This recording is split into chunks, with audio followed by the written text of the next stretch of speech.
Hello everyone, welcome back to my YouTube channel Anu blogs. మీరు నా ఛానల్లో చూడొచ్చు stitching videos, sari draping videos, hair care, skin care, ఇంకా నేను ఆన్లైన్లో తీసుకున్న కొన్ని ప్రొడక్ట్స్ మీద రివ్యూ కూడా ఇస్తుంటాను. సో మీకు కనుక ఇంట్రెస్ట్ ఉంటే ఇప్పుడే నా ఛానల్ని సబ్స్క్రైబ్ చేసేసుకోండి, పక్కనే ఉన్న బెల్ ఐకాన్ని కూడా క్లిక్ చేసేసి పెట్టుకోండి. సో నేను చేసే వీడియోస్ అన్నీ కూడా మీకు నోటిఫికేషన్ రూపంలో వస్తాయి. అండ్ ఈ వీడియో వచ్చేసి long frock cutting and stitching అనమాట. వీడియోని అయితే ఎక్కడ స్కిప్ చేయకుండా ఎండ్ వరకు చూడండి, ఎందుకంటే ప్రాసెస్ చాలా సింపుల్గా అనిపిస్తుంది. అండ్ అంతా కూడా నేను క్లియర్గా అర్థమయ్యేటట్టుగా నేను ఈ వీడియో అయితే చేసి పెట్టాను. మీకు చూస్తున్నప్పుడే చాలా క్లియర్గా నీట్గా అర్థమైపోతుంది లాంగ్ ఫ్రాక్ స్టిచ్ చేయడం ఇంత సింపుల్ అని అనిపిస్తుంది. సో వీడియోని అయితే స్కిప్ చేయకుండా నేను ఇలా 4 ఫోల్డింగ్ చేసుకొని నాకు ఎంతైతే టాప్కి ఫ్యాబ్రిక్ కావాలో ఇలా టేప్తో చూసుకొని ఖర్చుతో సహా నేను ఒకేసారి కొలుచుకుని ఇలాగా సపరేట్ చేసేసుకుంటున్నాను అనమాట. అప్పుడు నేను బాడీ పార్ట్ ఏదైతే ఉందో అది నేను ఈజీగా మెజర్మెంట్ చేసుకుని కొలుచుకుని కట్ చేసుకుంటాను అనమాట. ఇప్పుడు బాడీ మనకి హైట్ వచ్చేసి 15 ఇంచెస్. సో 15 ఇంచెస్కి ఈ విధంగా మార్కింగ్ చేసుకుంటున్నాను. ఇది నేను ఫ్రాక్ స్టిచ్ చేస్తున్నాను కాబట్టి 15 ఇంచెస్కి ఈ విధంగా మార్కింగ్ చేసేసుకున్నాను అనమాట. సో ఫ్రాక్ అయినా సరే మనం బ్లౌజ్ అయినా సరే 15 ఇంచెస్ పెట్టుకుంటే మనకి బ్లౌజ్ అనేది బాడీ పార్ట్ అనేది చాలా పర్ఫెక్ట్గా ఫిట్టింగ్ అనేది అవుతుంది. సో ఇక్కడ నేను షోల్డర్ మెజర్మెంట్ తీసుకుంటున్నాను. షోల్డర్ మెజర్మెంట్ వచ్చేసి నేను 6 ఇంచెస్ పడుతున్నాను అనమాట. ఇక్కడ మర్చిపోయి 5.5 పెట్టాను. దాని తర్వాత యాడ్ చేస్తాను, మీరు నెక్స్ట్ స్టెప్లోనే చూడొచ్చు. ఇక్కడ ఆర్మ్ హోల్ వచ్చేసి 6 ఇంచెస్ పెట్టాను అనమాట. సో ఇప్పుడు బస్ట్ మెజర్మెంట్ అనమాట. మనకి ఇక్కడ బస్ట్ మెజర్మెంట్ వచ్చేసి 38 అండి. సో 38కి మనం 4 ఫోల్డింగ్ చేసుకొని ఎంత వచ్చిందో చూసుకుంటే మనకి 9.5 వస్తుంది. 9.5 ఇంచ్కి నేను టోటల్ బస్ట్ సైజ్ మెజర్ చేసేసుకొని అక్కడ డాట్ పెట్టేసుకొని 3 ఇంచెస్ వచ్చేసి ఖర్చు కోసం తీసుకున్నాను. అండ్ ఇక్కడ నేను ఇందాక 5.5 పెట్టానని చెప్పాను కదా, 1/2 ఇంచు ఇక్కడ నేను యాడ్ చేసేసుకున్నాను అనమాట. సో టోటల్ మనకి షోల్డర్ వచ్చేసి 6 ఇంచ్ అనమాట. కింద ఆర్మ్ హోల్ రౌండ్ వచ్చేసి 6 ఇంచు, బస్ట్ వచ్చేసి 9.5 ఇంచు అండ్ 3 ఇంచెస్ వచ్చేసి ఎక్స్ట్రా ఖర్చు అనమాట. సో మీకు అర్థమైంది కదా. సో ఇప్పుడు మనం ఈ మార్కింగ్స్ని కలుపుతూ లైన్ అనేది డ్రా చేసేసుకోవాలన్నమాట. ఈ విధంగా ఇక్కడ కార్నర్లో ఒక గీత ఇలా పెట్టేసుకొని 1 ఇంచ్కి ఇక్కడ కర్వ్ స్కేల్ తీసుకొని మనం రౌండ్ షేప్ అనేది ఇచ్చేసుకోవాలి ఆర్మ్ హోల్ దగ్గర. సో ఈ విధంగా మనం నీట్గా షేప్ అనేది ఈజీగా డ్రా చేసేసుకోవచ్చు అనమాట. ఇది లేకపోయినా కూడా మనం ఈజీగానే ఇక్కడ రౌండ్ షేప్ అనేది ఇచ్చుకోవచ్చు. సో నేను ఎలాగో ఈ స్కేల్ తీసుకున్నప్పటి నుంచి దీన్ని యూజ్ చేస్తున్నాను వీడియోస్ కోసము. అండ్ ఇక్కడ మనం 1/2 ఇంచ్ ఇలా లోతు తీసుకోవాలి ఫ్రంట్ పార్ట్కి. బ్యాక్ పార్ట్కి వచ్చేసి అదనమాట. ఫ్రంట్ పార్ట్కి వచ్చేసి లోతు అనేది కట్ చేసుకుంటాం అనమాట. అండ్ కింద వేస్ట్ మెజర్మెంట్ వచ్చేసి నేను టోటల్ వేస్ట్ మెజర్మెంట్ వచ్చి నాకు 8 ఇంచెస్, 2 ఇంచెస్ వచ్చేసి ప్రిన్సెస్ కట్ కోసం అండ్ 3 ఇంచెస్ వచ్చేసి ఖర్చు కోసం. టోటల్ వేస్ట్ మెజర్మెంట్ 8 ఇంచెస్ అని ఎందుకన్నానంటే అందులో 4th పార్ట్ నేను అక్కడ మార్కింగ్ చేశాను అనమాట. టోటల్ వచ్చేసి మనకి 32, అందులో 4th పార్ట్ వచ్చేసి 8 ఇంచ్. ఓకేనా. ఇక్కడ షోల్డర్ మెజర్మెంట్ చేస్తున్నాను. షోల్డర్ వచ్చేసి నేను ఇక్కడ మనకి షోల్డర్ దగ్గర వేరే క్లాత్ అనేది జాయింట్ చేస్తాం కదా, సో మనకి ఈ ఫ్రాక్కి షోల్డర్ కొంచెం ఎక్కువగానే ఉంటుందండి. సో అందుకని చెప్పి నేను ఇక్కడ 2 inches 2.5 inch neck, 3.5 inch shoulder తీసుకున్నాను అనమాట. చూసారు కదా ఇక్కడ మీరు. సో 6 ఇంచెస్లో 3.5 వచ్చేసి షోల్డర్కి అండ్ 2.5 వచ్చేసి నెక్ కోసం అనమాట. మనకి షోల్డర్ దగ్గర నెక్ వచ్చేసి తక్కువగా ఉంటుంది అండ్ కిందకు వచ్చేసరికి కొంచెం బ్రాడ్గా పెరుగుతుంది అనమాట. ఈ నెక్ వచ్చేసి ఈ విధంగా ఉంటుందన్నమాట. సో ఈ విధంగా 2.5 ఇంచ్కి మనం నెక్ తీసేసుకున్న తర్వాత నెక్ డౌన్ వచ్చేసి 6 ఇంచెస్ అనమాట. నేను నెక్ స్టిచ్ చేస్తున్నప్పుడే కట్ చేసుకుంటాను. సో ఇక్కడైతే మనం ప్రిన్సెస్ కట్ షేప్ అనేది డ్రా చేసేసుకుందాము. 3.5 ఇంచ్కి నేను ఈ విధంగా మార్కింగ్ చేసుకున్నాను స్టార్టింగ్ నుంచి. అండ్ షోల్డర్ దగ్గర నుంచి కిందికి ఇలా 10 ఇంచెస్కి మార్కింగ్ చేసుకుంటున్నాను. ఇది వచ్చేసి బస్ట్ పాయింట్, ఎఫెక్స్ పాయింట్ అనమాట. ఇప్పుడు వచ్చేసి 2 ఇంచెస్ ఎక్స్ట్రా తీసుకున్నాం కదా ప్రిన్సెస్ కట్ కోసం, అది ఇక్కడ మార్కింగ్ చేసుకుని 1.5 ఇంచ్ ఇలా పైకి మార్కింగ్ చేసుకోండి. అండ్ ఈ 3 డాట్స్ని కలుపుతూ మనం ప్రిన్సెస్ కట్ షేప్ అయితే కర్వ్ స్కేల్తో ఈజీగా డ్రా చేసేసుకోవాలన్నమాట. సో వీడియోలో ఏ విధంగా అయితే చూపిస్తున్నాను, ఇది ఆర్మ్ హోల్ కార్నర్కి ఈ విధంగా వచ్చేలాగా ఈ లైన్ అయితే డ్రా చేసుకోండి. అండ్ ఆ తర్వాత పైన 1/2 ఇంచ్ మనం ఎక్స్ట్రా మార్కింగ్ చేస్తామంటే అక్కడ ఖర్చు తీసేసుకోవాలన్నమాట. ఈ విధంగా వీడియోలో చూపిస్తున్నట్టు. సో, ఈ లైన్ ఏంటంటే కార్నర్‌కి కొంచెం పైకి ఈ విధంగా మార్కింగ్ చేసుకోండి. సో, అక్కడ అది మనం ఖర్చులోకి పోతుంది. ఆ రెండిటిని మనం జాయిన్ చేసుకుంటాము. అండ్ కిందొచ్చేసి ఈ ఖర్చు కూడా మినహాయించి మనకి ప్రిన్సెస్ కట్ షేప్ అయితే చాలా నీట్‌గా పైకి వస్తుందనమాట. అండ్ ఇదొచ్చేసి మనకి ఎక్స్ట్రా ఖర్చనమాట. ఇది మనం మొత్తం బాడీ అనుకోకండి. నేను ఏ ఫ్రాక్ స్టిచ్ చేసినా దానికి ఫ్రాక్ కానివ్వండి, బ్లౌజెస్ కానివ్వండి ఖర్చనేది కొంచెం ఎక్కువ పెడతాను. ఎందుకంటే మనకి స్టిచ్ చేస్తున్నప్పుడే చాలా వరకు మనకి 1/2 ఇంచ్ వరకు మనకి క్లాత్ అనేది వేస్ట్ అవుతూ ఉంటుందనమాట స్టిచ్ చేసే కొద్దీ. సో, అలాంటప్పుడు మనం 3 ఇంచెస్ ఎక్స్ట్రా ఖర్చు పెట్టుకున్నామనుకోండి, మనకి కావాల్సినంత ఖర్చు అనేది మిగులుతుంది. లాస్ట్‌లో మనకి ఎక్కువైందనిపిస్తే మనం రిమూవ్ చేసేసుకోవచ్చనమాట. బ్యాక్ పార్ట్‌కి నేనిక్కడ 1 ఇంచు రిమూవ్ చేసేసాను. ఎందుకంటే ఫ్రంట్ మనం 2 ఇంచెస్ తీసుకున్నాం కదా! ప్రిన్సెస్ కట్ కోసం. సో, బ్యాక్, ఫ్రంట్ కలిపే మనం కట్ చేసుకుంటాం కాబట్టి, మనం బ్యాక్ వచ్చేసి టక్స్ కోసం 1 ఇంచే యూజ్ చేస్తాం. సో, 1 ఇంచ్ వచ్చి మనకి ఎక్స్ట్రా మిగిలిపోతుంది కాబట్టి, ఆ 1 ఇంచ్ నేను ఇక్కడ రిమూవ్ చేసేసుకున్నాను. And front part princess cut shape కూడా నేను ఇక్కడ కట్ చేసేసుకున్నాను. అండ్ ఇప్పుడు వచ్చేసి బ్యాక్ పార్ట్ తీసుకోండి. ఇక్కడ సైడ్ నడుము దగ్గర మనం 1 ఇంచ్ పైకి కట్ చేసుకోవాలి కదా! అది నేను ఇలా ప్రిన్సెస్ కట్ షేప్ కట్ చేసిన తర్వాతే ఈ రెండిటిని కలిపి కట్ చేస్తాననమాట. ముందే కట్ చేసేస్తే మనకి 1 ఇంచ్ ఎలాగో సైడ్ రిమూవ్ చేస్తాం కదా! సో, అక్కడ మనకి తేడా వస్తుందనమాట. ఇక్కడేంటంటే నేను పళ్ళు పార్ట్ రిమూవ్ చేసేసి శారీలో మిగిలిన క్లాతు ఏదైతే ఉందో దాన్ని కార్నర్‌లో ఇలా ఫోల్డింగ్ చేసుకొని శారీని బాడీ పార్ట్ పెట్టుకుని, బాడీ పార్ట్‌కి ఎంతైతే క్లాత్ కావాలో ఈ విధంగా తీసేసుకుంటున్నాననమాట ఒకసారే. సో, బ్యాక్, ఫ్రంట్ కూడా నేను ఇక్కడే తీసేసుకున్నాను. తర్వాత నేను వీటిని నీట్‌గా పెట్టుకొని కట్ చేసుకుంటాననమాట. సో, ఈ విధంగా పైన జాయింట్ అయి ఉంటుంది కదా! దాన్ని కూడా రిమూవ్ చేసేసుకుంటున్నాననమాట. ఇక్కడితో మనకి బాడీ పార్ట్‌కి శారీ అయితే కట్ చేసేసుకున్నాము. అండ్ ఎక్కడైతే మనం బాడీ పార్ట్ తీసుకున్నామో అక్కడ మనకి ఇదైతే ఉంటుంది కదా బార్డరు, అదొచ్చేసి నేను షోల్డర్ దగ్గర హ్యాండ్స్‌కి యూజ్ చేయడానికి తీసుకున్నాననమాట. ఓకేనా. ఇప్పుడు మిగిలిన శారీ అంతా కూడా 3 మీటర్స్ తీసుకొని పైన బార్డర్ తీసేసి 3 మీటర్స్‌కి శారీని ఈ విధంగా రెడీ చేసుకున్నాను కింద ప్లీట్స్ పెట్టడానికి. అండ్ ఇప్పుడొచ్చేసి ఫ్రంట్ పార్ట్ అయితే స్టిచ్ చేస్తున్నాను. ఫ్రంట్ పార్ట్‌కి నెక్ నేను స్టిచ్ చేసినప్పుడే పెడతానని చెప్పాను కదా! సో, ఇక్కడ నేను డైమండ్ షేప్ అయితే ఇస్తున్నాననమాట. ఈ ఫ్రాక్‌కి డైమండ్ షేప్ నెక్కే చాలా బావుంటుంది. సో, మనం షోల్డర్స్ దగ్గర శారీలో వచ్చిన బార్డర్‌ని యాడ్ చేస్తాం కాబట్టి, మనకి ఇక్కడ డైమండ్ షేప్ అయితే చాలా చక్కగా ఉంటుంది నెక్. నెక్ డౌన్ వచ్చేసి డీప్ వచ్చేసి 6 ఇంచెస్ పెట్టాను. అండ్ విడ్త్ వచ్చేసి నేను 4 ఇంచెస్ పెట్టుకున్నాననమాట. అది కింద వస్తుంది మనకి 4 ఇంచు మనకి కరెక్ట్‌గా రాదు. మీరిక్కడ చూడొచ్చు. ఇప్పుడు డైమండ్ షేప్ ఇవ్వడానికి పైనుంచి కిందికి 4 ఇంచెస్‌కి మార్కింగ్ చేసుకుంటాననమాట. అక్కడి నుంచి నేను డైమండ్ షేప్ అనేది క్రాస్‌గా ఇస్తాననమాట. అండ్ ఇక్కడ 1/2 ఇంచ్ ఇలాగా కొంచెం కార్నర్‌కి తీసుకొని ఈ విధంగా షేప్ అనేది డ్రా చేసేసుకుంటాను.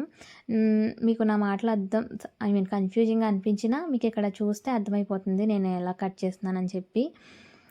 సో, వీడియో కొంచెం ముందుకి, వెనక్కి వాయిస్ వెళ్ళిపోవచ్చు. సో, అలాంటప్పుడు మీకు ఇక్కడ చూస్తే అర్థమైపోతుందనమాట. ఇప్పుడు నెక్ అయితే కటింగ్ చేసేసుకున్నాం కదా! ఇంకా స్టిచ్చింగ్ అయితే చేసేసుకోవాలి. ఈ విధంగా క్లాత్ మీద మనం మరిగేసి ఉన్న క్లాత్ మీద ఇలా లైనింగ్ క్లాత్‌ని పెట్టేసుకొని బాబీ పిన్స్‌తో ఇలా సెక్యూర్ చేసేసుకొని స్టిచ్ అనేది వేసేసుకోవాలి. వీడియోని దయచేసి స్కిప్ చేయకుండా చూడండి. ఎందుకంటే ఫ్రాక్ స్టిచ్ చేయడం ఇంత సింపులా అని అనిపిస్తుంది మీకు చూసినప్పుడు. సో, చాలా సింపుల్‌గానే మనం స్టిచ్చింగ్ అనేది చేసేసుకోవచ్చు. సో, స్కిప్ చేయకండి. సింపుల్‌గా అనిపిస్తుంది అండ్ అర్థమవుతుంది కూడా. ఈ విధంగా మనం నెక్ స్టిచ్ చేసేసిన తర్వాత ఎక్స్ట్రా ఖర్చు అనేది ఈ విధంగా కట్ చేసేసుకొని టక్స్ పెట్టేసుకోవాలి. టక్స్ వచ్చేసి ఫస్ట్ కార్నర్స్‌లో ఈ విధంగా పెట్టేసుకోండి. మిగతా ప్లేస్‌లో పెట్టాల్సిన అవసరం లేదు. ఎందుకంటే స్ట్రైట్ స్టిచెస్ వస్తాయి కాబట్టి మనకి టక్స్ పెట్టేసుకోవాల్సిన అవసరం లేదనమాట ఇక్కడ. అండ్ ఇప్పుడు నేను క్లాత్‌ని రివర్స్ చేసి పైన ఒక స్టిచ్ అనేది వేసేస్తున్నాను. సో, నెక్ స్టిచ్ చేసేటప్పుడు ఎప్పుడు కూడా క్లాత్ అనేది ఫ్యాబ్రిక్ అనేది సాగదీయకుండా మీరు స్టిచ్ అనేది వేసుకోండి. ఓన్లీ అడ్జస్ట్ చేసుకోండి. అడ్జస్ట్‌మెంట్ మాత్రమే చేసుకోండి. క్లాత్ అయితే అస్సలు సాగదీయకండి. సాగదీశారంటే మీకు నెక్ మొత్తం దాని ఫినిషింగ్ అంతా పోతుందనమాట. సాగిపోయినట్టు వస్తుంది. సరిగ్గా నిలబడదు. ఇక్కడ చూసారా నెక్ మనకి ఎంత పర్ఫెక్ట్‌గా నుంచుందో. నేను సెకండ్ స్టిచ్ కూడా వేస్తున్నాననమాట. అంటే కొంచెం చూడడానికి బాగుండాలని చెప్పి ఒకే స్టిచ్ కాకుండా డబుల్ స్టిచ్ వేస్తున్నాను. మనకు ఫ్రంట్ నెక్ అయితే రెడీ అయిపోయింది. అండ్ ఇప్పుడు మనం బ్యాక్ లైనింగ్ అనేది టర్న్ చేసుకొని లైనింగ్ అనేది అటాచ్ చేసేసుకోవాలి. అంటే ఒక స్టిచ్ వేసేసుకుంటే లైనింగ్ అనేది అటాచ్ అయిపోతుంది. అండ్ ఇప్పుడు నేను షేప్ పీసెస్ని కూడా ఇక్కడే జాయిన్ చేసేస్తాను అనమాట. ఆల్రెడీ నేను అవి స్టిచ్ చేసి పెట్టేసేసుకున్నాను. ఇప్పుడు వీటిని జాయిన్ చేసేసుకుంటాను అనమాట. షేప్ పీసెస్ని అటాచ్ చేసుకునేటప్పుడు ఇప్పుడు కూడా గుర్తుపెట్టుకోండి, ప్రతి వీడియోలో చెప్తాను నేను. షేప్ పీసెస్ని జాయిన్ చేసినప్పుడు కూడా క్లాత్ అనేది అస్సలు సాగదీయకూడదు, అడ్జస్ట్ చేసుకుంటూ మాత్రమే స్టిచ్ అనేది వేసుకుంటూ వెళ్ళాలి. ఈ విధంగా ఇలా మనం స్టిచ్ చేసినప్పుడు క్లాత్ సరిపోతే అప్పుడు మనం కటింగ్ కరెక్ట్గా చేసినట్టు అనమాట. సో కటింగ్ అనేది పర్ఫెక్ట్గా ఉంటేనే స్టిచ్చింగ్ కూడా పర్ఫెక్ట్గా వస్తుందండి. ఏదో కట్ చేసేసి స్టిచ్ చేసినప్పుడు మనం చూసుకుందాంలే అని అనుకుంటే మన స్టిచ్చింగ్ అంతా కూడా స్పాయిల్ అయిపోతుంది. చూసారా షేప్స్ ఎంత బాగా నిల్చున్నాయో. సో చాలా బాగా టర్న్ అవుట్ అవుతుంది. ఇప్పుడు మనం ఫ్రంట్ పార్ట్ అనేది మనకి రెడీ అయిపోయింది. అండ్ ఇప్పుడు మనం షోల్డర్ దగ్గర ఏదైతే బార్డర్ అనేది యాడ్ చేసుకోవాలనుకున్నామో దాన్ని ఇప్పుడు మనం యాడ్ చేసుకుంటాం అనమాట. సో షోల్డర్ దగ్గర బార్డర్ని యాడ్ చేసుకోవడానికి మనం ఎక్కడి వరకు యాడ్ చేసుకుంటా ఉందామని అనుకుంటున్నామో అక్కడ వరకు ఇలా మనం మార్కింగ్ చేసుకోవాలి. ఇక్కడ వరకు ఎందుకు మార్కింగ్ చేశానంటే ఇది మనకి ఎక్స్ట్రా ఖర్చు కాబట్టి దీన్ని యాడ్ చేసుకోవాల్సిన అవసరం లేదు. అండ్ దానికి తగ్గట్టుగా నేను ఇలాగా 2 పీసెస్ని అయితే కట్ చేసి పెట్టుకున్నాను. ఎలా అంటే షోల్డర్ని దాని మీద పెట్టుకుని, సో ఇక ఇలాగా మనం ఏదైతే స్టిచ్ చేసుకున్నామో దాన్ని షోల్డర్స్ని ఈ విధంగా క్లాత్ మీద పెట్టేసుకుని షోల్డర్ షేప్ ఏదైతే ఉందో దాన్ని బట్టి ఇలా డ్రా చేసుకుని పీసెస్ని అయితే కట్ చేసుకున్నాను అనమాట. కావాల్సిన దానికంటే 1 ఇంచ్ హాఫ్ ఇంచు ఎక్స్ట్రా ఖర్చు పెట్టేసుకుని ఈ పీసెస్ని అయితే కట్ చేసుకున్నాను. ఎందుకంటే మళ్ళీ ఈ పీసెస్ని మనం బార్డర్కి అటాచ్ చేసుకుంటాము. సో అప్పుడు అటాచ్ చేసుకునేటప్పుడు స్టిచ్ వేస్తాం కదా, స్టిచ్ వేసినప్పుడు మనకి 1/2 ఇంచ్ అనేది లోపలికి వెళ్ళిపోతుంది ఖర్చుతో. సో అందుకని చెప్పి కొంచెం ఎక్స్ట్రా అనేది నేను మార్కింగ్ చేసుకున్నాను అనమాట ఈ విధంగా. ఇప్పుడు మనం ఈ బార్డర్ని 2 పీసెస్గా మనం కట్ చేసుకుని వాటిని మరగేసుకుని ఏదైతే లైనింగ్ పీసెస్ని షేప్స్ మనం కట్ చేసామో వాటిని ఒకదానికొకటి ఇలా ఎదురెదురుగా పెట్టుకోవాలన్నమాట. ఇలా ఒకదానికొకటి ఎదురెదురుగా పెట్టుకుని పిన్స్తో మనం వీటిని సెక్యూర్ చేసుకోవాలి. ఎందుకంటే మనం కన్ఫ్యూజ్ అవుతాం మళ్ళీని. 2 కూడా ఒకే సైడ్కి ఉంటే మనకి షోల్డర్కి అటాచ్ చేయడానికి పనికి రావు అవి పీసెస్. ఇలాగే ఒకదానికొకటి ఎదురుగా ఉంటే మనకి ఈజీ అవుతుంది అనమాట. సో స్టిచ్చింగ్ చేసేటప్పుడు ఇలాంటి చిన్న చిన్నవన్నీ కూడా మీరు చేసుకుంటూ స్టిచ్చింగ్ చేశారంటే మీ స్టిచ్చింగ్ అనేది చాలా పర్ఫెక్ట్గా ఉంటుందన్నమాట. ఇప్పుడు ఈ పీస్ని ఎలా అటాచ్ చేస్తున్నానంటే ఒక సైడ్ మాత్రమే నేను స్టిచ్ వేస్తున్నాను. ఆ సైడ్ ఏంటంటే మనం షోల్డర్కి ఎక్కడైతే అటాచ్ చేస్తామో షేపు అక్కడ మాత్రమే స్టిచ్ వేసుకుని ఖర్చుని కట్ చేసేసుకుని ఇలా టక్స్ పెట్టేసుకుని దీన్ని రివర్స్ చేసేసుకుని పైన అనేది ఒక స్టిచ్ అనేది మనం వేసేసుకోవాలన్నమాట. సో ఇదే మనం షోల్డర్కి షేప్ అనేది స్టిచ్ వేస్తాం కాబట్టి ఇది ఒక్కటి మనం స్టిచ్ చేసుకుంటే సరిపోతుంది. మిగతాది మనకి ఖర్చులో వెళ్ళిపోతుంది కాబట్టి దాన్ని స్టిచ్ చేయాల్సిన అవసరం లేదు. బ్యాక్ సైడ్ ఇలా టర్న్ చేసుకుని లైనింగ్ని మెయిన్ ఫ్యాబ్రిక్కి ఇలా అటాచ్ చేసేసుకుని ఖర్చు కట్ చేసేసుకుంటే సరిపోతుందన్నమాట. సో అంతే, మనకి షోల్డర్ దగ్గర యాడ్ చేసుకుని షేప్ పీస్ అయితే రెడీ అయిపోయింది. సో నేను రెండోది కూడా సేమ్ అలానే స్టిచ్ చేసి పెట్టేసుకుంటాను. ఇప్పుడు మనకి 2 షేప్ పీసెస్ రెడీ అయిపోయాయి షోల్డర్ దగ్గర జాయిన్ చేయడానికి. అండ్ ఇవి 2 మనం డైరెక్ట్గా ఇప్పుడు బాడీ పార్ట్కి అటాచ్ చేసేసుకోవచ్చు అనమాట. ఫ్రంట్ పార్ట్కి షోల్డర్స్ దగ్గర వీటిని ఈ విధంగా పెట్టుకోండి. సో సరిగ్గా ఇలా సమానంగా పెట్టుకొని మళ్ళీ ఇక్కడ బాబీ పిన్స్తో ఒకసారి మనం సెక్యూర్ చేసుకుంటే ఇవి కదలకుండా ఉంటాయన్నమాట. సో ఈ మోడల్ ఏంటంటే చాలామంది షోల్డర్స్ దగ్గర కట్ చేసేసి మళ్ళీ వేరే పీస్ని యాడ్ చేస్తారనమాట. సో నాకు అదంతా కూడా కొంచెం టైం టేకింగ్ ప్రాసెస్లా అనిపించింది. అండ్ ఆల్సో మనకి ఇక్కడ ఫ్యాబ్రిక్ అనేది కట్ చేయాల్సి వస్తుంది. సో దానివల్ల మెజర్మెంట్స్ కొంచెం అటు ఇటుగా కూడా అవుతాయని అనిపించింది. నాకు ఈ మెథడ్ ఏంటంటే కొంచెం సింపుల్గా అనిపించింది అనమాట. అండ్ అలాగే ఈజీ ప్రాసెస్ ఇది. సో బిగినర్స్కి కూడా చాలా ఈజీగా అనిపిస్తుంది ఈ ప్రాసెస్ అనేది. సో అందుకని నేను షోల్డర్స్ దగ్గర ఏదైనా పీసెస్ యాడ్ చేయాల్సి వచ్చినప్పుడు ఈ విధంగానే ఈ మెథడ్ని ఫాలో అయ్యి యాడ్ చేసుకుంటూ ఉంటాను అనమాట. సో మనకి ఫ్రంట్ పార్ట్ అయితే ఈ విధంగా రెడీ అయిపోయింది. అండ్ బ్యాక్ పార్ట్ని కూడా నేను ఆల్రెడీ స్టిచ్ చేసేసాను. బ్యాక్ పార్ట్ వచ్చేసి ఈ విధంగా కొంచెం చిన్నగా కట్ వర్క్ ఇచ్చేసి సో ఈ విధంగా స్టిచ్ చేసి పెట్టేసుకున్నాను అనమాట. ఇప్పుడు మనం షోల్డర్స్ని అటాచ్ చేసేసుకోవాలి. బ్యాక్ పార్ట్ ఫ్రంట్ పార్ట్ ఒకటొకటి 2 కూడా 2 ఒకదాని వైపు ఒకటి ఉండేటట్టు ఫేసెస్ అనేవి పెట్టుకొని ఈ విధంగా మనం షోల్డర్స్ని అటాచ్ చేసుకోవాలి. సో షోల్డర్స్ని అటాచ్ చేసుకునేటప్పుడు ఇలా సమానంగా పెట్టుకొని ఫస్ట్ అయితే ఒక స్టిచ్ అనేది వేసేసుకోండి. హెచ్చు తగ్గులు ఉన్నా సరే మనకి అవి అటు సైడ్కి వచ్చేలా చూసుకోండి. నెక్ సైడ్ కాకుండా ఆర్మ్ హోల్ సైడ్ వచ్చేలా చూసుకొని నెక్ సైడ్ మాత్రం సమానంగా పెట్టుకొని స్టిచ్చెస్ అనేవి వేసేసుకోండి. షోల్డర్స్కి 2 స్టిచ్చెస్ అనమాట. ఇలా వేసేసుకున్న తర్వాత ఇప్పుడు ఎక్కడైతే మనకి ఖర్చు అనేది ఎక్కువ వచ్చిందో దాన్ని చాలా సింపుల్గా మనం ఇక్కడ రిమూవ్ చేసుకోవచ్చు. ఎక్కువ స్ట్రెస్ తీసుకోకండి. ఖర్చుని ఇలా క్రాస్గా కట్ చేసుకుంటే సరిపోతుంది. మనకి పైన ఆర్మ్ హోల్ షేప్ ఎలా ఉందో కిందది కూడా అలాగే కట్ చేస్తాం అని అంటే మాత్రం అస్సలు పని అవ్వదు. ఏదైతే ఖర్చు మనకి ఎక్స్ట్రా వచ్చిందో దాన్ని సింపుల్గా సైడ్కి క్రాస్ కట్ చేసుకోవాలంతే. లేదంటే మళ్ళీ మనకి ఆర్మ్ హోల్ షేప్స్ అనేవి తేడా వస్తాయన్నమాట. అండ్ ఇక్కడ కింద బాడీ కూడా మనకి ఇక్కడ 1 ఇంచ్ ఇటు సైడ్ 1 ఇంచ్ ఇటు సైడ్ ఎక్స్ట్రా వచ్చింది. సో దీన్ని కూడా మనం ఇక్కడ కట్ చేసేసుకోవాలన్నమాట. దీన్ని కూడా ఎలా కట్ చేసుకోవాలి, క్రాస్గా షేప్ అనేది కట్ చేసుకోవాలి. కింద ఎంతైతే మనకి ఎక్స్ట్రా వచ్చిందో ఆర్మ్ హోల్ వరకు ఆ ఎక్స్ట్రా ఖర్చు అనేది కట్ చేసుకుంటూ వెళ్ళకూడదండి. అప్పుడు మనకి ఆర్మ్ హోల్ బ్యాక్ సైడ్ వచ్చేసి ఆర్మ్ హోల్ అనేది తక్కువైపోతుంది అనమాట. సో ఇక్కడ మీకు చూపిస్తాను చూడండి. ఇక్కడ మనకి 1 ఇంచ్ ఎక్స్ట్రా వచ్చింది కదా, దీన్ని ఇలా క్రాస్గా మనము రిమూవ్ చేసేసుకోవాలన్నమాట. పై వరకు దీన్ని మనం తీసుకెళ్ళకూడదు, ఇక్కడ క్రాస్ ఇచ్చేసుకోవాలన్నమాట. అప్పుడు ఆర్మ్ హోల్ షేప్ అనేది మనకి ఫ్రంట్ బ్యాక్ కూడా సమానంగా ఉంటాయన్నమాట. ఇక్కడ చూడండి సమానంగా ఉన్నాయి కదా. సో మనం ఇక్కడ కింద 1 ఇంచ్ అలా రిమూవ్ చేస్తున్నామో దాన్ని పైకి వరకు తీసుకొచ్చామనుకోండి, అప్పుడు బ్యాక్ పార్ట్కి ఆర్మ్ హోల్ షేప్ అనేది మనకి తక్కువైపోతుంది అనమాట.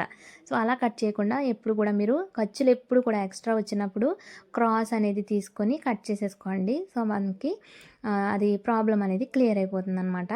అండ్ ఇప్పుడు మనం హ్యాండ్స్ని అటాచ్ చేసేసుకోవాలి.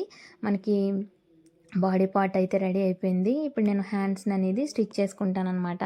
హ్యాండ్స్కి నేను చిన్నగా డిజైన్ అయితే పెట్టాను. ఏంటంటే 3/4 ఈ ఫ్రాక్ ఏంటంటే కొంచెం మోచే కింది వరకు హ్యాండ్స్ అనేవి రావాలి. బట్ ఇక్కడ మనకి 3/4 హ్యాండ్సే వచ్చాయి. ఎందుకంటే శారీకి వచ్చిన బార్డర్ అంతే ఉంది కాబట్టి సో మనం అంతే పెడుతున్నాం ఇక్కడ. సో అందుకే నేను కొంచెం దీనికి కొంచెం మంచి టచ్ ఇవ్వడానికి ప్లీట్స్ అనేది పెట్టుకున్నాను అనమాట. నేను 2 ఇంచెస్ ఉన్న క్లాత్ని ఈ విధంగా తీసుకుని ఫస్ట్ మనం హ్యాండ్ యొక్క లైనింగ్ ఫ్యాబ్రిక్ని తీసుకుని దాని మీద ఈ ప్లీట్స్ అనేవి పెట్టుకోవాలి. ఈ ప్లీట్స్ వచ్చేసి ఇన్విజిబుల్ వస్తాయి అన్నమాట. సో ఈ విధంగా హ్యాండ్ పైకి ఉండేటట్టు ప్లీట్స్ అనేవి పెట్టుకోండి. సో ఈ ప్లీట్స్ ఏంటంటే మనకి ఖర్చు అనేది కనిపించదు, ఇన్విజిబుల్గా ఉంటాయి. హ్యాండ్ ఫినిషింగ్ కూడా చాలా నీట్గా ఉంటుందన్నమాట. సో ఇలా లైనింగ్ ఫ్యాబ్రిక్ మీద ఖర్చుకు 3 ఇంచెస్ నేను వదిలేసి మిగతా క్లాత్ అంతా కూడా నేను ఇలాగా ప్లీట్స్ అయితే పెట్టేస్తున్నాను అనమాట. సో ఈ ప్లీట్స్ అనేవి కంప్లీట్ అయిపోయిన తర్వాత ఇప్పుడు మెయిన్ ఫ్యాబ్రిక్ ఏదైతే ఉందో దాన్ని దీని మీద పెట్టి ఒక స్టిచ్ అనేది వేసేసుకోవాలన్నమాట. సో వీటిని కొంచెం నీట్గా ఇలా పట్టుకొని హ్యాండ్ యొక్క మెయిన్ ఫ్యాబ్రిక్ ఉంటుంది కదా, దాన్ని తీసుకొని కార్నర్ దగ్గర ఈ విధంగా మనం ప్లీట్స్ మీద స్టిచ్ ఎక్కడైతే వేసామో ఆ పైన వేసే స్టిచ్ కూడా అక్కడే వచ్చేటట్టు చూసుకోండి. అప్పుడే మనకి రివర్స్ చేసినప్పుడు ప్లీట్స్ అన్నీ సమానంగా వస్తాయి, ఎగుడు దిగుడు రాకుండా. చూసారు కదా, ఇప్పుడు మనకి ప్లీట్స్ అనేవి ఈ విధంగా నీట్గా ఫ్రంట్కి వచ్చేస్తాయి అన్నమాట. ఇప్పుడు పైన ఒక స్టిచ్ వేసేసుకుంటే ఇంకా మనకి ఫినిషింగ్ అనేది నీట్గా ఉంటుందన్నమాట. ఇప్పుడు మనకి ప్లీట్స్ అనేవి రెడీ అయిపోయాయి.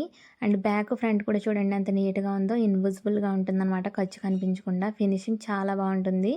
లైనింగ్ని ఇప్పుడు హ్యాండ్కి ఈ విధంగా అటాచ్ చేసేసుకొని ఖర్చుని కట్ చేసేసుకోండి. సో ఏదైతే మనం టక్స్ ఇక్కడ పెట్టుకున్నామో ఆ టక్స్ని కూడా ఇక్కడ ఇచ్చేసుకుంటే మనకి హ్యాండ్ అనేది రెడీ అయిపోతుంది అనమాట. సో ఈ ప్లీట్స్ పెట్టిన హ్యాండ్ అయితే చాలా సింపుల్గా అయిపోయింది. ఇది కొంచెం చూడడానికి కష్టంగా అనిపిస్తుంది కానీ చాలా ఈజీ అనమాట ఈ హ్యాండ్స్ పెట్టడము. అండ్ ఇప్పుడు మనం హ్యాండ్స్ని అటాచ్ చేసేసుకోవాలి.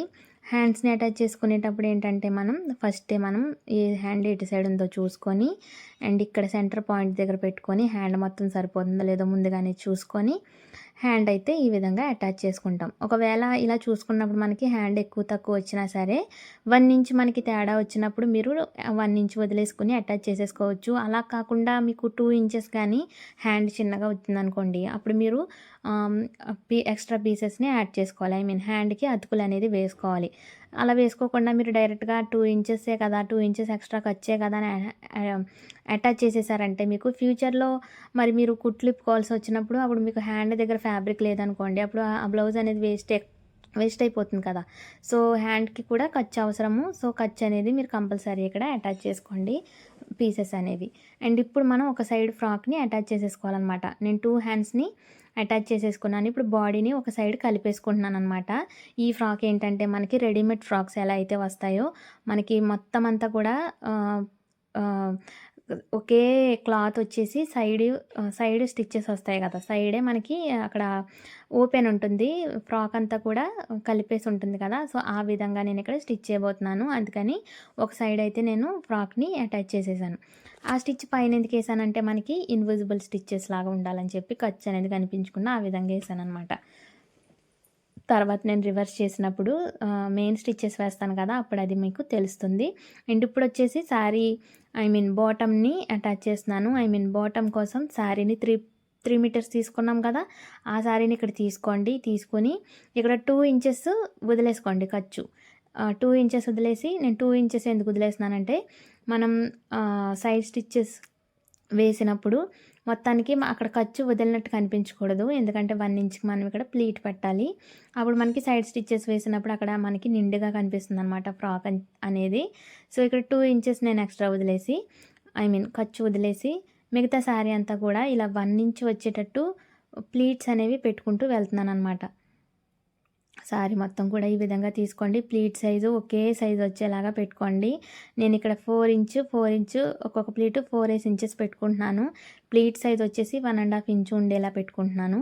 సో, ఈ ఈ ప్లీట్స్ అనేవి నేను కొలుచుకోలేదండి. ర్యాండమ్‌గా పెట్టేశాను. అయినా కూడా నాకు శారీ కరెక్ట్‌గా వచ్చింది. సరిపోయింది. మీరు చూడొచ్చు. లాస్ట్‌లో చూడొచ్చు, మీకు తెలుస్తుంది. ఇది యాక్చువల్లీ మెజర్ చేసుకోవాలి ప్లీట్స్ అనేవి. మెజర్ ఎలా చేసుకోవాలో కూడా నేను ఆల్రెడీ యూట్యూబ్‌లో ఒక షార్ట్ పెట్టాను.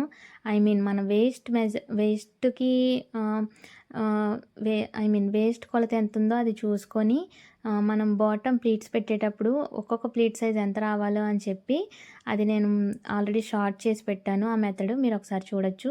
ఇప్పుడు మళ్ళీ నేను ఇక్కడ లైనింగ్‌ని అటాచ్ చేస్తున్నాను. లైనింగ్ అటాచ్ చేసేటప్పుడు మీరు ఇక్కడ గమనించండి. నేను ఎక్కడైతే సారీ ఫ్యాబ్రిక్ ప్లీట్స్ పెట్టానో అక్కడ నేను లైనింగ్ ఫ్యాబ్రిక్ ప్లీట్స్ పెట్టట్లేదు. దాన్ని రివర్స్ చేసి ఇటు సైడ్‌కి నేను లైనింగ్ ఎటు సైడ్ ఉంటుందో బాడీ పార్ట్‌కి అటు సైడు లైనింగ్ ప్లీట్స్ అనేవి పెడుతున్నాననమాట. సో, మెయిన్ ఫ్యాబ్రిక్ ఉన్న చోటేమో మెయిన్ ఫ్యాబ్రిక్ శారీ పెట్టేసి ప్లీట్స్ పెట్టేశాను. అండ్ దాన్ని రివర్స్ చేసి ఎక్కడైతే లైనింగ్ ఫ్యాబ్రిక్ మనకి వెనకాల లోపల ఉంటుందో అక్కడ నేను లైనింగ్ ఫ్యాబ్రిక్‌తో ప్లీట్స్ అనేవి పెడుతున్నాననమాట. దీనివల్ల ఏంటంటే ప్లీట్స్ పెట్టిన ఖర్చు ఏదైతే ఉంటుందో అది మనకి లోపల ఉండిపోతుంది. సో, మనకి ఇలా ఫ్రాక్‌ని తిరగేసినప్పుడు ఇక్కడ కూడా నీట్‌గా ఉంటుంది. ప్లీట్స్ కనిపించకుండా అండ్ ఫ్రంట్ కూడా ఫినిషింగ్ అనేది నీట్‌గా వస్తుంది. అర్థమైంది కదా! సో, మనం ప్లీట్స్ పెట్టిన ఖర్చు అయితే మనకి ఇక్కడ ఇన్విజిబుల్ అయిపోతుందనమాట. ఈ ఫ్రాక్ ఏంటంటే నేను చాలా వరకు మనకి ఖర్చులనేవి ఇన్విజిబుల్‌గా ఉండేటట్టే స్టిచ్ చేశాను. సో, ఫినిషింగ్ మనకి ఓవర్‌లక్ మెషిన్ ఉంటే మనం ఖర్చులనేవి ఓవర్‌లక్ చేసేసుకుంటే ఫినిషింగ్ బావుంటుంది. ఫ్రాకు మనం తిరిగేసినప్పుడు గూడా. బట్ మన మెషిన్స్‌కి అలాంటి ఫెసిలిటీస్ ఉండవు కాబట్టి, సో, ఇలా స్టిచ్ చేసినప్పుడే కొంచెం నీట్‌గా స్టిచ్ ఇవ్వడానికి మనం ట్రై చేస్తే కస్టమర్ కూడా చాలా హ్యాపీగా ఫీల్ అవుతారు. అండ్ ఇప్పుడు నేను ఫ్రాక్ మొత్తాన్ని అటాచ్ చేసేసుకుంటున్నాననమాట. సైడ్ స్టిచ్ వేసేసుకుంటున్నాను. ఫస్ట్ స్టిచ్ వచ్చేసి ఇలా మరగేసే వేస్తున్నాను. ఎందుకంటే ఇది ఇన్విజిబుల్ స్టిచ్ కాబట్టి. ఇప్పుడు ఫ్రాక్‌ని తిరగేసి మెయిన్ స్టిచెస్ అనేవి మనం వేసుకుంటామనమాట. సో, ఈ ఫ్రాక్ ఏంటి మనం ఒకే స్టిచ్ వస్తుంది. సైడ్ నుంచి కింది వరకు ఒకే స్టిచ్ వస్తుంది కాబట్టి ఒకే సైడ్‌లో మనం స్టిచెస్ వేస్తాము. ఆ సైడ్ వేయాల్సిన అవసరం ఉండదు కాబట్టి ఇలా హ్యాండ్ రౌండ్ ఎంతుందో కొలుచుకున్నాను. అండ్ ఆర్మ్ హోల్ రౌండ్ కూడా కొలుచుకున్నాను 8 ఇంచెస్‌కి. ఈ విధంగా కొలుచుకుంటూ ఇప్పుడు హిప్ సైజ్ కూడా అంటే నడుము కూడా ఎంతుందో ఇక్కడ కొలిచేసుకొని స్ట్రెయిట్‌గా ఒక స్టిచ్ అనేది వేసేసుకోవాలన్నమాట. సో, ఫస్ట్ స్టిచ్చే నేను మెజర్మెంట్స్ అన్నీ కొలుచుకుని వేసేసుకుంటాను. అండ్ ఆ తర్వాత ఎక్స్ట్రా స్టిచెస్ ఉంటాయి కదా! అవి ఆ మెయిన్ స్టిచ్ పక్కన వేసుకుంటాననమాట. సో, చాలా సింపుల్‌గా ఉంటుందనమాట. ఇప్పుడు వేస్ట్ మెజర్మెంట్ కూడా నేను ఇక్కడ కొలుచుకుంటున్నాను. సో, 2 ఇంచెస్‌కి నేను మెజర్మెంట్ చేసుకొని పట్టుకొని అక్కడ వరకు స్టిచ్ అనేది వేసేసుకుంటున్నాను. సో, ఇక్కడ మనం బ్లౌజ్‌కి ఏంటంటే పర్ఫెక్ట్‌గా 3 ఇంచెస్ ఎక్స్ట్రా పెడతాం కాబట్టి 3 ఇంచెస్‌ని స్టిచ్ వేసేస్తాం. 3 ఇంచెస్ ఖర్చుని స్టిచ్ వేసేస్తాం. ఇది ఫ్రాక్ కాబట్టి మనం పైనుంచి వేసుకుంటాం కాబట్టి దీనికి ఓపెన్స్ ఉండవు కాబట్టి 1 ఇంచ్ వదిలేసే మీరు స్టిచ్ అనేది వేసుకోండి. కొంచెం లూజ్‌గానే ఉంటే బావుంటుంది. అండ్ ఇక్కడ మీరు చూడండి లైనింగ్ ఫ్యాబ్రిక్‌ని నేను తీసేసాను బాటమ్ అటాచ్ చేసేటప్పుడు. సో, లైనింగ్స్‌ని మనం బాటమ్‌తో అటాచ్ చేయకూడదు. ఎందుకంటే లైనింగ్ ఫ్యాబ్రిక్ అనేది మనం మెయిన్ ఫ్యాబ్రిక్ కంటే తక్కువ పెట్టుకుంటాం అనమాట బాటమ్ దగ్గర. అప్పుడు మనం లైనింగ్ ఫ్యాబ్రిక్ బుట్టలా రావడానికి మెయిన్ ఫ్యాబ్రిక్‌ని లైనింగ్‌తో కలిపేసామంటే లోపల మనకి లైనింగ్ అనేది తక్కువ ఉంటుంది. అప్పుడు మెయిన్ ఫ్యాబ్రిక్‌ని బుట్టలా ఇలా విచ్చుకోవడానికి మనం తీసినప్పుడు అది రాదనమాట. లోపల లైనింగ్ అటాచ్ అయిపోయి ఉన్నప్పుడు అది ఎలా విచ్చుకుంటుంది? సో, లైనింగ్ ఫ్యాబ్రిక్‌ని ఇలా వేరుగా చేసేసుకుని ముందు మెయిన్ ఫ్యాబ్రిక్‌కి ఇలా అతికేసుకొని స్టిచ్ అయితే వేసేసుకోండి. అండ్ ఇప్పుడు మళ్ళీ ఇక్కడ స్టిచ్ దగ్గర నుంచి స్టార్ట్ చేసి మెయిన్ ఫ్యాబ్రిక్‌ని లోపల పెట్టేసుకొని లైనింగ్ ఏదైతే ఉందో దాన్ని ఈ విధంగా తీసుకొని ఇది నేను అటాచ్ చేసినప్పుడు కూడా మీరు ఇక్కడ చూడొచ్చు ఖర్చు అనేది కనిపించకుండా ఫోల్డ్ చేసి స్టిచ్ వేస్తున్నాననమాట. సో, మీకు చూస్తుంటేనే ఇదంతా అర్థమైపోతుంది. మీరు నా మాటలు పట్టించుకోవాల్సిన అవసరం లేదు.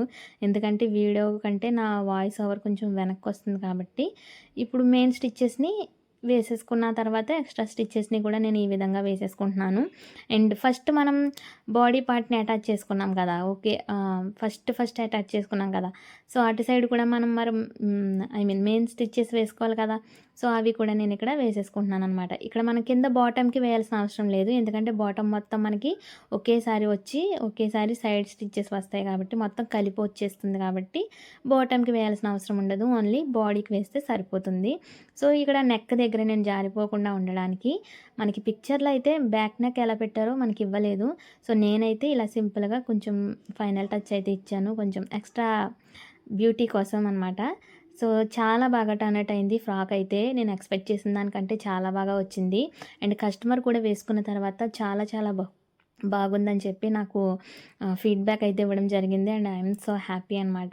ఈ ఫ్రాక్ మీకెలా అనిపించిందో ఖచ్చితంగా కామెంట్ చేయండి. అండ్ ఈ ఫ్రాక్ కటింగ్ అండ్ స్టిచ్చింగ్ మీకు ఖచ్చితంగా అర్థమైందని అనుకుంటున్నాను. సో, నాకు వచ్చినంత వరకు నేను చాలా క్లియర్‌గా ఎక్స్‌ప్లెయిన్ చేస్తూ మీకు చూపించాను వీడియో. ఇంకా ఏమైనా డౌట్స్ ఉంటే మీరు కామెంట్ సెక్షన్‌లో అడగండి. నేను ఖచ్చితంగా మీకు ఇదండి రిప్లై ఇవాల్టి ఇస్తాను. వీడియో మీ అందరికీ నచ్చిందని అనుకుంటున్నాను. ఈ ఫ్రాక్ అయితే నాకు నిజంగా చాలా బాగా నచ్చింది. చాలా మంచి ట్రెడిషనల్ లుక్ అయితే వచ్చిందనమాట. అండ్ ఫర్దర్‌గా నా ఛానల్‌లో ఇంకా frock stitching videos, cutting and stitching videos పెట్టాలని అనుకుంటున్నాను. అండ్ అలాగే టైలరింగ్‌లో కొన్ని టిప్స్ అయితే ఉంటాయి స్టిచ్చింగ్‌లో. అవి కూడా చాలా వరకు నేను రీల్స్ అయితే అప్లోడ్ చేయాలనుకుంటున్నాను. అవన్నీ మిస్ అవ్వకుండా ఉండాలంటే ఇప్పుడే నా ఛానల్‌ని సబ్స్క్రైబ్ చేసేసుకోండి.